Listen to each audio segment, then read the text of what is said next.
बडगुजर यांच्या भाजप प्रवेशाबाबत निर्माण झालेल्या ट्विस्टची सुधाकर बडगुजर यांच्या भाजप प्रवेशावरून संभ्रम निर्माण झालाय। सुधाकर बडगुजर भाजपमध्ये प्रवेश करण्यासाठी नाशिकहून मुंबईच्या दिशेने निघालेले आहेत, तर दुसरीकडे भाजप प्रदेशाध्यक्ष बावनकुळेंना मात्र पक्ष प्रवेशाबाबत कोणतीही कल्पना नसल्याचं म्हटलेलं आहे।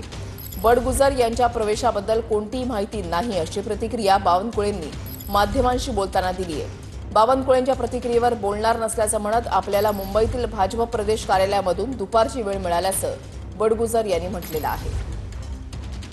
थोड्याच वेळामध्ये आम्ही इथून रवाना होणार आहे। साधारणपणे कोण कोण आहे आपल्या सोबत आता प्रवेश? भरपूर लोक आहे, तुम्हाला बघायला मिळेल। थोड्या वेळात चित्र स्पष्ट होईल आणि ते बघायला मिळेल आपल्याला। किती वाजता हा सगळा प्रवेश होणार आहे आणि कोण कोण उपस्थित असणार आहे प्रवेशाला? 1 वाजेची वेळ मुंबईच्या कार्यालयाची आहे। नरिमन पॉइंट जवळ भारतीय जनता पार्टीचे कार्यालय, त्या ठिकाणी आम्ही 1 वाजेपर्यंत पोहोचणार आहोत। सुधाकर बडगुजर यांच्या पक्षप्रवेशाबद्दल कुठलीही माहिती माझ्याकडे नाही आहे आणि त्यामुळं जोपर्यंत तिथे स्थानिक आमचे सर्व टीम, आम्ही जेव्हा पक्षप्रवेश करतो तेव्हा स्थानिक जे टीम असतं किंवा स्थानिक पदाधिकारी असतं किंवा स्थानिक आमदार खासदार असतं, त्यांचं सर्वांचं कन्सेन्सस झाल्याशिवाय, एकमत झाल्याशिवाय पक्षप्रवेश साधारणतः आमच्याकडे होत नाही।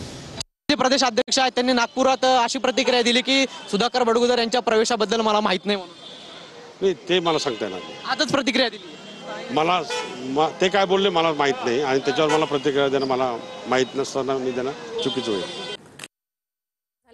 आणि दुपारची वेळ मिळाल्याचं सांगितलं, मात्र बावनकुळे यांच्या वक्तव्यानं एकंदरीतच या संपूर्ण प्रकरणात ट्विस्ट निर्माण झाला।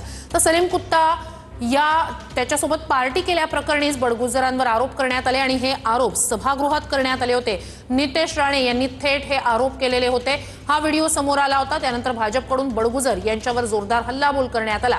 मध्यंतरीच्या काळात बडगुजर यांनी मुख्यमंत्री फडणवीसांची भेट घेतलेली होती आणि त्यानंतरच त्यांच्यावर कारवाई करण्यात आलेली होती।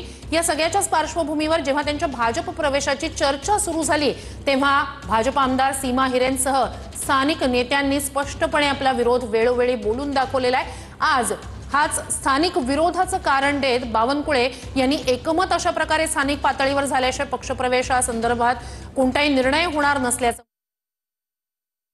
सेनेमध्ये आम्हाला त्या ठिकाणी विचारलं जात नाही, परस्पर निर्णय घेतले जातात। मग असं होणार असेल तर आम्ही 55-57 वर्ष जी काही शिवसेना या ठिकाणी रुजवली वाढवली त्याची काय किंमत आहे?